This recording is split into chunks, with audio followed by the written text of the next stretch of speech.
Hey, how's it going, guys? I'm Paradoxic, and welcome to a new new series on the channel. This one is, as I said in my last slash latest Supernatural video, this is what's going to be replacing Supernatural on my schedule. Welcome to Good Omens. Good Omens. It's based on a book. I know a little bit more than that. It's based off of a book written by both, I think, definitely written by Neil Gaiman. Neil Gaiman is definitely one of the authors, I think also with Terry Pratchett. But I chose this show because, as far as I've heard, it's actually, thematically and character-wise and story-wise, it's actually pretty similar to Supernatural. And also because, Eric Kripke, the creator of Supernatural, also actually drew from a lot of Neil Gaiman's works when coming up with Supernatural, when coming up with the whole angels and demons thing, and all the biblical stuff and all the other kind of celestial stuff that Supernatural deals with. He actually took inspiration from Neil Gaiman, and he even went as far as to tell him that his work actually inspired a lot of what Kripke did on Supernatural. So I figured that if this follows that same kind of formula, if this is from that similar kind of area of pop culture genres, then it's probably worth checking out. And I've seen quite a few people have reacted to this, and they've kind of shared their thoughts, and it's been mostly positive from what I've heard. So yeah, I figured I'd check it out. As far as I'm aware, it stars Michael Sheen and David Tennant, both of whom I'm very much aware of. David Tennant especially, having grown up with a lot of Doctor Who in my childhood, I am very well aware. And also, he's also been in plenty of other things since then and even before that. So he is a very, very versatile actor. He's very good at his job. Michael Sheen, I've seen him in stuff. He's definitely been around. He's the first thing I saw him in was Twilight. he was the long haired kind of mid-split dude from, that's not his name obviously, I can't remember who he played in Twilight, but I remember seeing him. He was in Twilight. He killed Carlisle. I think was that his name. His name wasn't Carlisle, but he killed a guy called Carlisle in Twilight. In one of the movies, he killed him. He ripped his head off, and then that started the whole kind of dream battle and everything. So yeah, he killed him. He was one of the evil vampires, the properly evil vampires and stuff. He was in Twilight. He's been, I could swear I've seen him in other stuff. I'm trying to remember what I've seen him in. I've seen him pop up in other places besides from Twilight. But Twilight was the thing I first saw him in. But what else has he been in? Let me actually have a think. What else has he been in? He's been out and about. I don't know. Yeah. Now that I'm trying to think about it, nothing really comes to mind. He's been in other things though.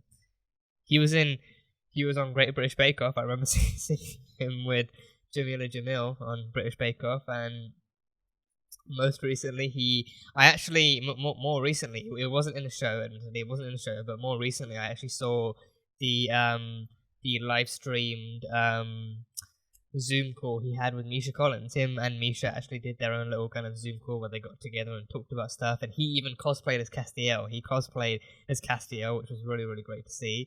But they talked about a bunch of different stuff. It was a really, really fun live stream to watch. They talked about a bunch of different stuff and talked about the kind of crosses and similarities between Good Omens and Supernatural. So seeing that also kind of further motivated me to actually watch this straight after that. I think it was I tweeted about it. It was definitely kind of early on, even whilst the final 7 episodes were airing, that I decided to actually pick this one, and it looked good enough. I haven't actually seen any trailers for this. I was unsure as to whether I should prep myself by watching a trailer at least, but I haven't even done that. So I am going in utterly, completely blind to this. I don't know who he plays, what he is. I know there's a demon and an angel and a demon in this. I don't know who plays what. I don't know if Michael Sheen is an angel or a demon, or if David Tennant is one. So that's yet to be found out. But I've heard good things. I've definitely heard good things. And season 2, I think, is possibly on the horizon. Season 2 is possibly on the horizon. It's kind of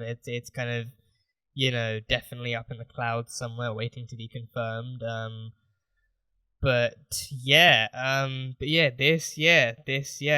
Omens, Good Omens, based off a book. I haven't read the book. Needless to say, I haven't read the book. I didn't even know there was a book until the TV show came out. The show came out as like an Amazon Prime produced show, and then after that, I think people started like there were videos that came out saying, you know, oh, what like Good Omens did compared to what the books did, and I was like, oh, there are actually books on this. So yeah, and then it's a Neil Gaiman work. Neil Gaiman, I think he's like a pretty much like a veteran in terms of like the whole kind of sci-fi fantasy kind of genre. He's come up with he's done so many different like different works, and some of them have been adapted, some of them haven't, and yeah, he's a great writer. He's a pretty great writer. So I'm intrigued to see exactly what Good Omens is like.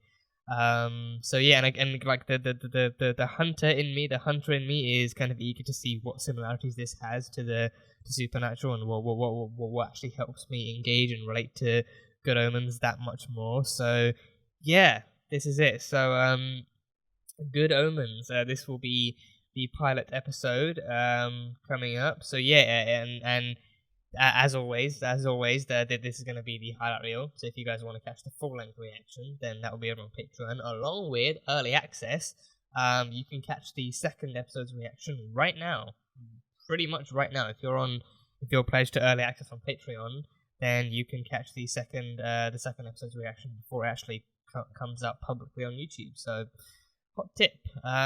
Yeah, that is pretty much all I've got from all this kind of pre-episode speculation. Nothing to speculate about besides from how much I don't know about this show yet. But yeah, Good Omens. Let's get into these Good Omens. Let's see exactly how good these omens are. Let's go.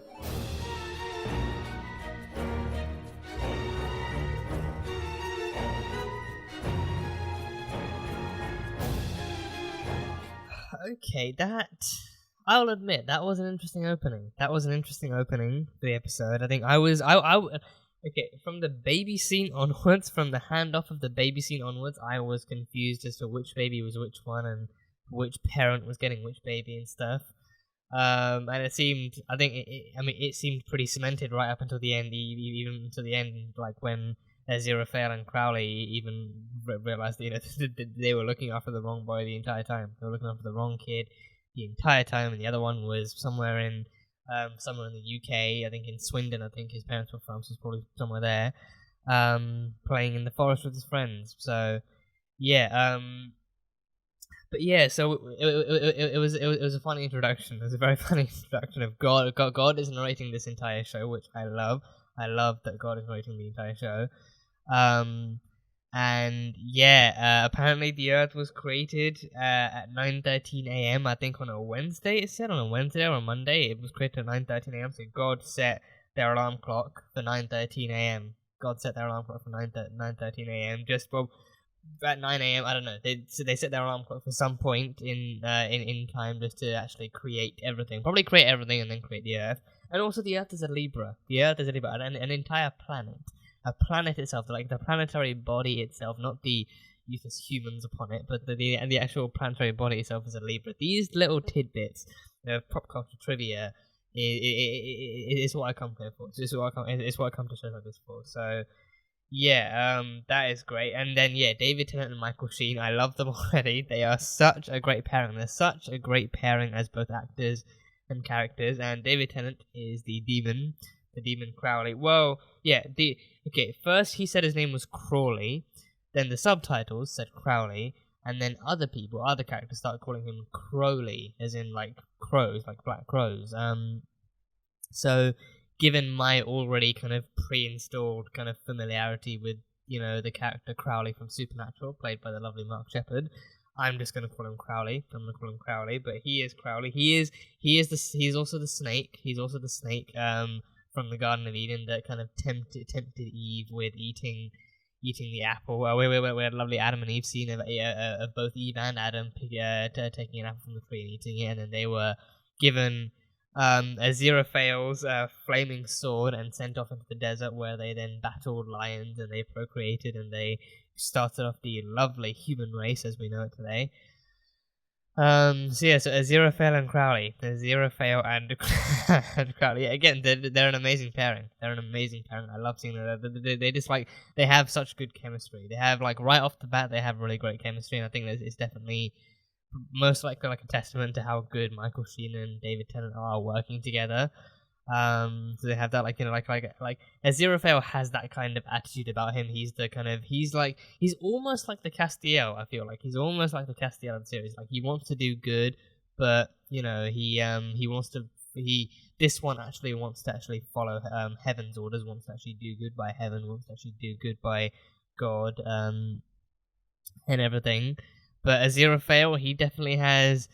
He has his own kind of mannerism about him. He seems almost like a, I don't know. I mean, I wouldn't say specifically a Lucifer, because Lucifer on Supernatural was just a dick. But Crowley in this one doesn't seem like a dick. I mean, Crowley on Supernatural went from being a dick to being like somewhat like an anti-hero. He actually worked with the Winchesters right up until his death. So yeah, but no, this one Crowley or Crowley would. I mean, you can call him Crowley or Crawley, whatever you want. I'm calling him Crowley.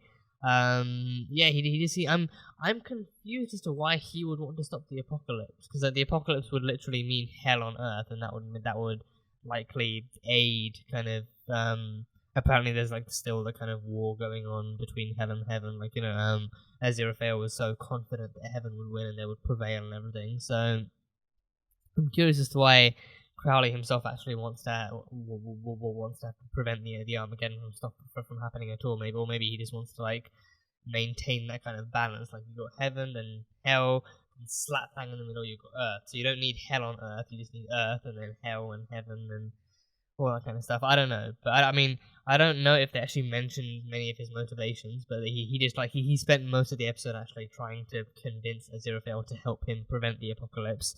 And preventing the apocalypse, I think Aziraphale didn't really have much opposition to. The main opposition was him an angel, helping Crowley, a demon. That was the main issue. Like he wanted to remain and get into Heaven's Good Book so bad. He pretty much figured that being caught helping a demon would hinder any any chances of that happening. So yeah, but yeah, then Crowley delivered the Antichrist. The Antichrist is in this show. Yeah, 3 babies. So Adam was Adam is the Antichrist. There were 3 babies. I almost felt like no. I think were there 3 babies? I don't know. Yeah, there were 3 babies. Yeah, there was the one that Deirdre had, the Swindon baby.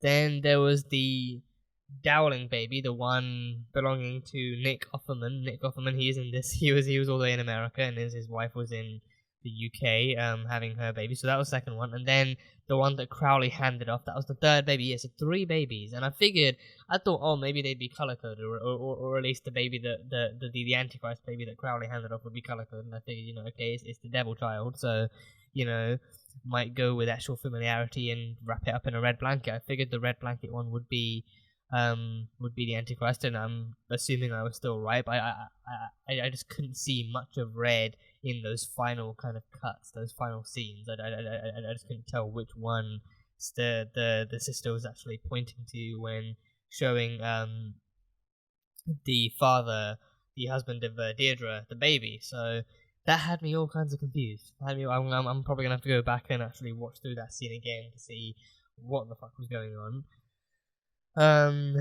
But yeah, so I mean, I take it maybe even in the slightest that scene was meant to confuse, because it definitely confused.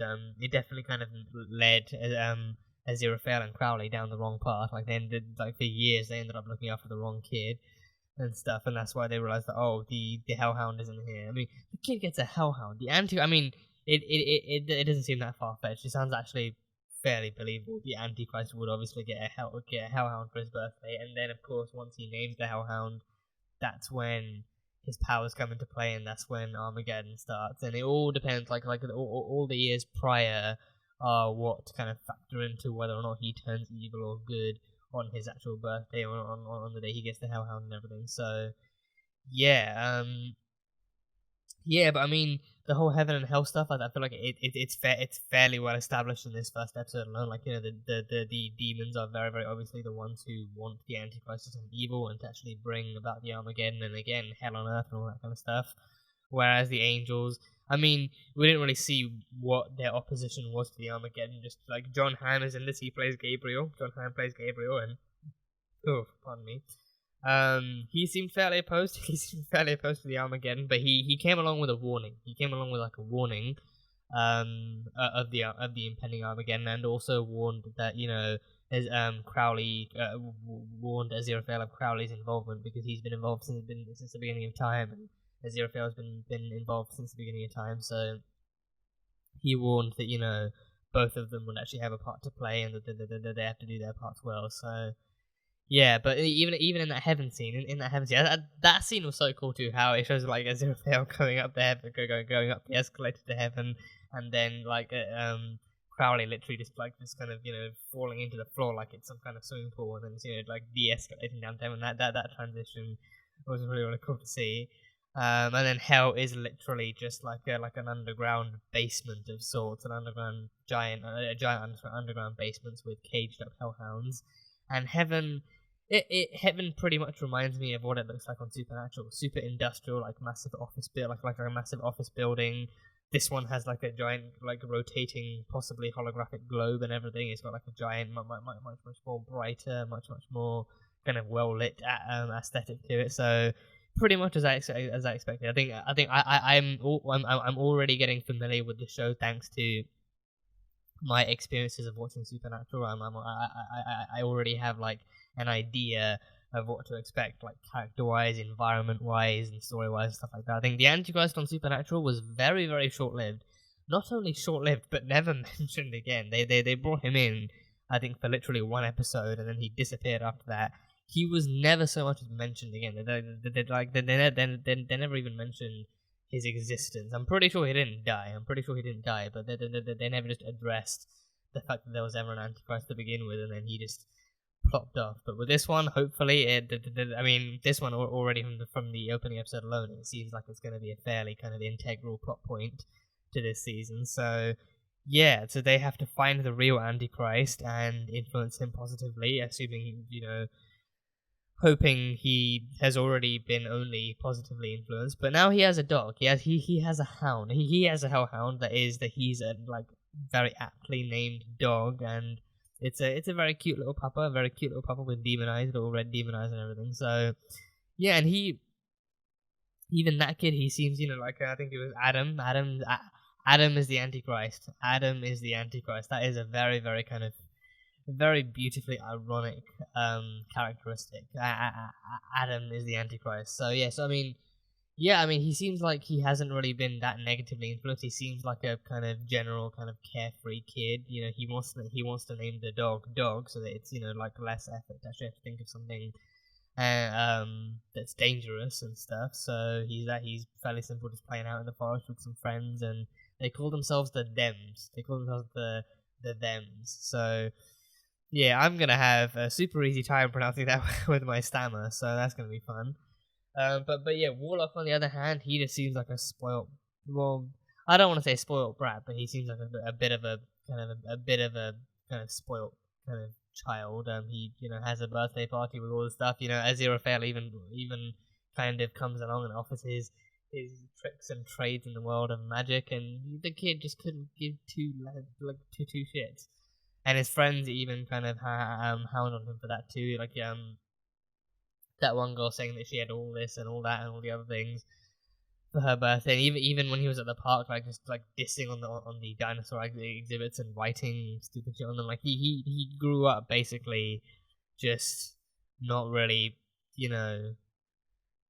caring about much. So that could, like, depending on how you look at it, it could either be positive or negative. Like, we know he doesn't really care about much stuff, but we don't know if he actually doesn't care about the Earth to the extent that if he were the actual Antichrist, then would he actually just be willing to actually would he be so excited to receive a hellhound that he would immediately use his powers to actually bring about the Armageddon? I feel like he might do, but I don't know, because I think because him receiving a hellhound for his birthday, that would just instantly make him the coolest kid in his social circle. So then he might go as far as he can to milk the advantage out of that. So then if he finds out that his hellhound and his combined powers would bring about the Armageddon, then there's no telling. But this one, Adam, he seems fairly normal. He just wants a normal dog. He wants a normal dog. He doesn't seem to have any world-ending kind of aspirations or anything like that. So I feel like for the most part,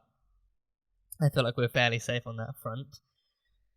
But yeah, so that is Adam.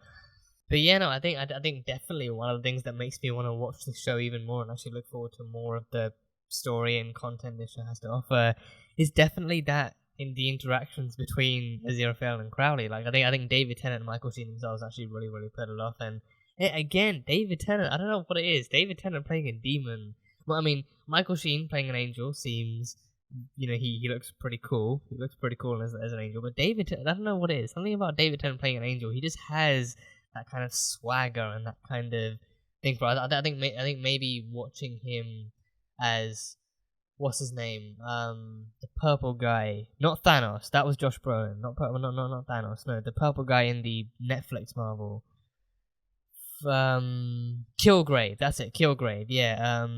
I think watching him as Kilgrave with Kilgrave he was an actual villain. With this one, I think he's not really like a villain, but he is like a demon with evil or like mischievous characteristics. But with this one, he doesn't really seem inherently evil. But something about David Tennant, he has the swagger and the attitude and the kind of sass to pull it off. He has that kind of character. And Michael Sheen just seems really innocent. Michael Sheen seems like a really innocent, kind of soft-hearted kind of guy, or like a being in this case, a celestial being. So I think those definitely see it, and especially I think again it's watching. There was a compilation. It wasn't the actual episodes I watched, but it was like a compilation video of clips gathered of Michael Sheen both individually and him kind of interacting with Jamila Jamil on the British Bake Off, and on that one as well, he just seems like a really innocent, kind of carefree, kind of happy-go kind of guy. So seeing him as an angel seems like his own personality seems to fit really well for that. And yeah, it seems like a really solid casting. So I'm looking forward to seeing how much further they go into this story together, and how they actually go about trying to cooperatively prevent the apocalypse itself from happening. If the Winchesters were here, they wouldn't have any issues. But you know what? Seeing a demon and an angel working together to try and do this is actually pretty entertaining. I mean, imagine if we got down Supernatural, if we got Castiel and Crowley working together to try and stop the apocalypse. So if we had that, because I think Crowley was introduced when season. I don't know. I don't remember him coming up before the apocalypse. The apocalypse was the end of season 5. It was meant to happen the end of season 5, and that's when Sam fell into the cage. But I mean, again, like I've mentioned this before, I'll mention it again. I don't have the best memory, so especially going that far back, I watched season 5 2 or 3 years ago. So I don't remember. I think it definitely had to have been after Sam came out of the cage, and they actually started to find more stuff with Chuck and stuff and Becky.